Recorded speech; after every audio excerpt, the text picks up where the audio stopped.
The Liberal government has released a federal budget with some $53 billion in new spending commitments over the next 5 years and some proposed tax changes for wealthy Canadians and corporations. Let's break down some of the details, and let's start with those proposed tax changes. Now, this has to do with an increase to the capital gains inclusion rate to 2/3. This would be on gains of over $250,000 annually, targeting both individuals and corporations. Now, the government says that this change should bring in more than $19 billion over the next 5 years. Now, despite the fact that they expect this increased revenue from this stream, TD Economics notes that the deficit will actually widen over the next 5 years. Of course, affordability has been a key issue for Canadians for quite some time now. This budget proposes $8.5 billion in new spending aimed at building millions of homes over the next several years. Joining us now to help break down Federal Budget 2024, what it could mean for the economy, Derek Burlton, Deputy Chief Economist at TD. Derek, always great to have you with us. We got a lot to go through here. Let's start with that new spending I was just talking about, $53 billion over 5 years. What's the potential economic impact here? Well, it's a lot of spending, there's no doubt. I mean, $10 billion a year, it's not chump change. In terms of economic impact, you could think, wow, that's going to be very inflationary. But when you look at it, at the end of the day, it's a deficit that matters. What they've done is, while they've raised spending, they're raising taxes as well, and that'll mitigate some of the impact. That the deficit hasn't really changed that much. The 5-year deficit plan largely intact of what it was back at the time of the fall update. That's, to me, what drives my economic forecast. So I wouldn't be changing my economic forecast significantly because, Freeland did that for a reason. I think she sold this budget in advance as being a budget that's going to create the conditions for interest rates to fall. So the way she mitigated the spending impact, a lot of it, was to raise taxes. So hence why I don't think it's going to have a big impact on the economy. Right, that's the big question. You talked about it there, inflationary, right? Because we know that the work that the Bank of Canada has been doing to try to bring inflation back down to target, they have to be mindful of the work that's happening on the fiscal side. So when you look at this document, you don't think by making those calculations, they're not presenting an inflationary sort of scenario for the economy?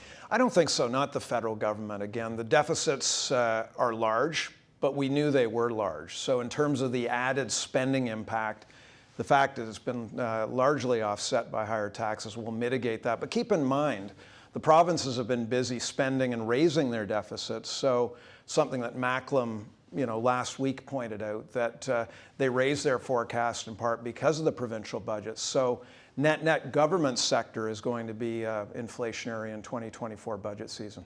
I can't think of how many years I've gone into federal budgets or covered them here since I've joined the bank where the capital gains inclusion rate was always being whispered about heading into it. On the other side of it, nothing there. We got the surprise today. We got it.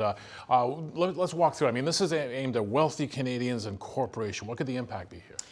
Well, and we're looking through the budget, looking at impacts. It would have been nice, for example, we know that it's going to affect about 0.16% of Canadians. That's based on some of the budget numbers.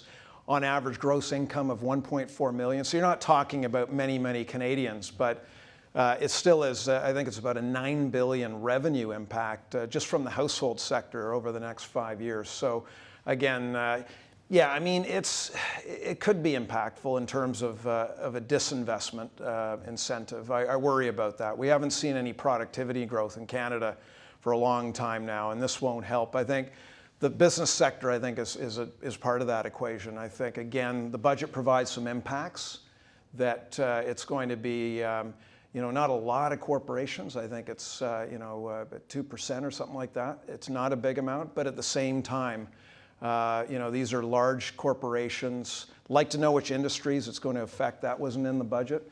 But you have to know that it's going to affect some of Canada's most capital-intensive industries. So yeah, I worry about some of the impacts on productivity, something that our record has been so poor in recent years. Heading into this budget, I think the government had said, we're worried about productivity as well, and there'll be measures in here. But when I hear you talk about it that way, it seems like we have more concerns than things to say, hey, here's something that will help our productivity longer term.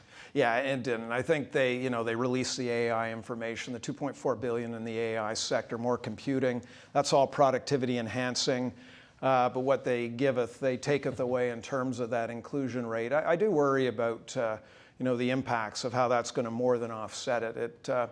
it's hard to sell productivity in this budget with that kind of impact. But yeah, to your point, I mean, it's something we expected every year. I never thought it would happen. And I'm trying to get sorted out in my head because there was some rumors that they'd raise corporate income tax rates.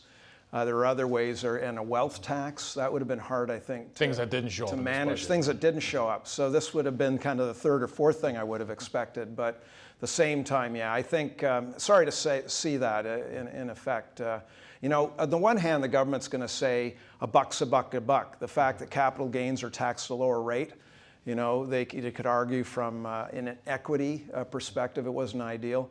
But it's the timing of it at a time where our productivity is so weak. That's not a good thing, I don't think. Obviously, another big issue for the budget is affordability, right? Canadians have been suffering under affordability issues. On the housing file, $8.5 billion, trying to build millions of new homes over the next several years. What kind of impact does $8.5 billion have when we talk about the housing problem we're facing? Yeah, it's going to have some impact, there's no doubt, because you have to add on other measures they've implemented in the fall update, some measures that lowered taxation of rental construction. This just adds to those measures and others in recent years. So when you start adding up all the supply side effects, it will have an impact. Now, how big? I think what I worry about is, for example, capacity of the construction sector to expand. It's not just building of homes. That's all the infrastructure they're funding. People to build them, yeah. Yeah, and we already have a huge shortage within the sector. Employment in the sector is about 8% of the labor force. That's at a record level, and yet you've got people retiring every year. It's an aging workforce within construction. A lot of the migration hasn't been in construction. So I think that will be the big impediment to growing. But I think the bigger impact on household affordability is going to be on some of the population changes. Those were impactful. The ones that were announced ahead of the budget on immigration, capping international students. It'll hit the rental market the hardest in terms of demand. Now, is it going to revert, rental demand back to, say, 3-4 years ago? It isn't, because we still have a lot bigger population. What it'll do, it'll slow rent growth, and it'll make the housing sector more affordable. I think so it's going to be more the demand side impact rather than any kind of supply side, even if it helps to some extent. I also want to ask you said the deficit projections aren't getting that much larger, just widening out a bit. At the same time, the cost to service the growing national debt. Do we have any concerns there? Well, I mean, when you look at the number, $64 billion is the estimated debt service hit in the current year. That's going to grow with the debt. If you compare to pre-pandemic, as a share of GDP, it's about 1.8%. That's double that pre-pandemic. So the growth in that with the higher rates, with the higher deficits, is not chump change. Now, is it at a point where, I get alarmed? No, I don't think this budget in itself is going to affect our the Canada's AAA credit rating, mainly because the deficit profile hasn't greatly changed.